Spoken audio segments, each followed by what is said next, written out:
In 2018, we bought our off-grid property here in North Idaho, and we've been living here since 2019 when we started clearing the land and building our home. You know, there is a lot to consider when deciding to go off-grid and to live more independently. In this video, we're going to be talking about 6 aspects of off-grid living, like water, power, food, heat, waste, and security.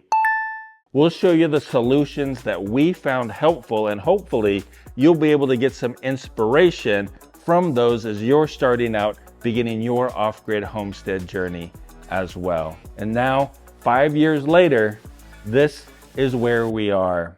By the way, we're going to be making in-depth videos for each of these options in each of these categories, so be sure you subscribe if you're interested in learning more. One of the first things that we needed to get settled was our water situation. When we moved here, we brought 2 IBC totes with us that we got in Tennessee, and bringing them out here was a little bit dangerous. I didn't strap them down the way that I should have, and as we were going across the desert of New Mexico, it was super windy, and it just picked those things up and blew them out of the trailer across the interstate. It was super dangerous, but thankfully nobody got hurt, and we were able to put them back in the trailer and bring them out here and use them. So what we would do is we would take one of the totes to town and we would fill it up with water and bring it back and transfer it from that tote into the second tote, where then we had a 12-volt RV pump that pumped water over to our outdoor shower, which we had hanging on a tree and wrapped with a tarp so that we could all take showers out here while we were working to clear the land. Hauling water is definitely not a perfect solution, but it worked good for us in the beginning. Having a well drilled can be super expensive, and so we decided that we would try to drill our own well from the beginning, because legally here in Idaho, you can drill down 18 feet without a permit. We thought we'd try that and see if we couldn't hit water. We bought a hand-operated auger. That didn't work so well. We had a friend that had a very small well drilling rig. We drilled a well down and we did find water, but it was terrible water and it wasn't going to work. So we abandoned that idea and finally had a well drilled. It was 520 feet down. It has a 240 volt pump down in the bottom of it and a simple pump to get water out of the well in an emergency.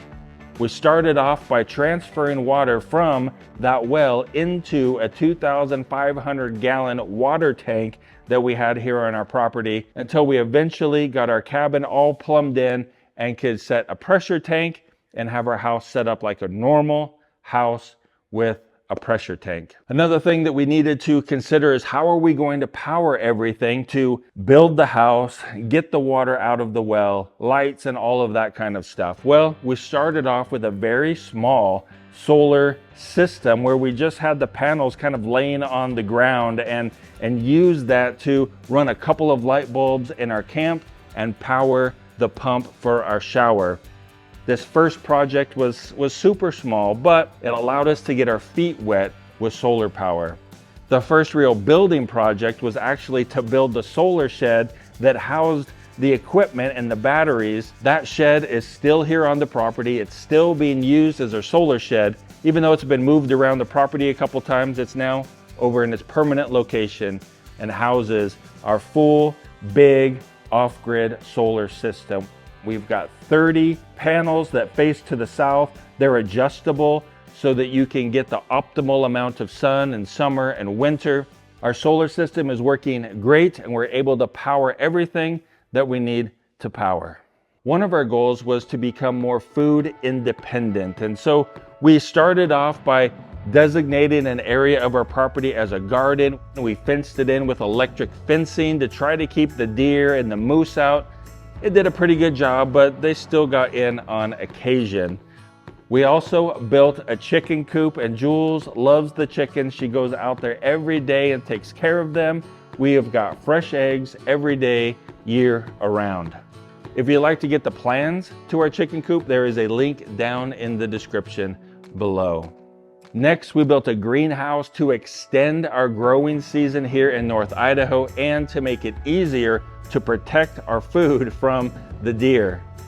You know, you need a place to keep all of that food, so we built a root cellar that we affectionately call our off-grid bunker underneath the kitchen.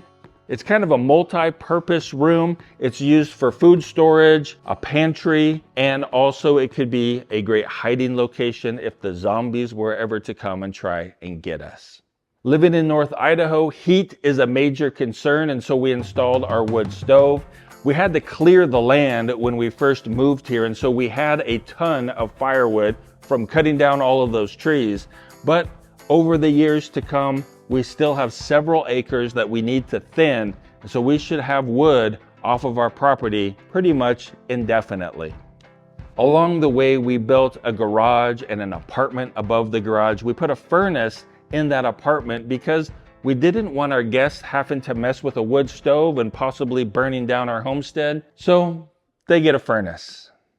Another really important thing to consider is, what are you going to do about your waste when you're living off grid? Jules has organized a porta potty to be delivered to our property before we even got here and started clearing the land. So when we pulled up on the property, the first thing we saw was that porta potty. And that took care of us for a good couple of months until we got our septic system put in. And finally, after you get your homestead all set up, you want to be able to secure it. And one of the ways that we secure our homestead is by using security cameras and having signs that say we use security cameras on our property, because I've found that people are much less likely to come snooping around your property when they know that there are security cameras watching them. In-depth videos about each of these categories are coming up, so be sure that you subscribe to the channel so that you don't miss them. We hope you guys have a really great day and keep smiling.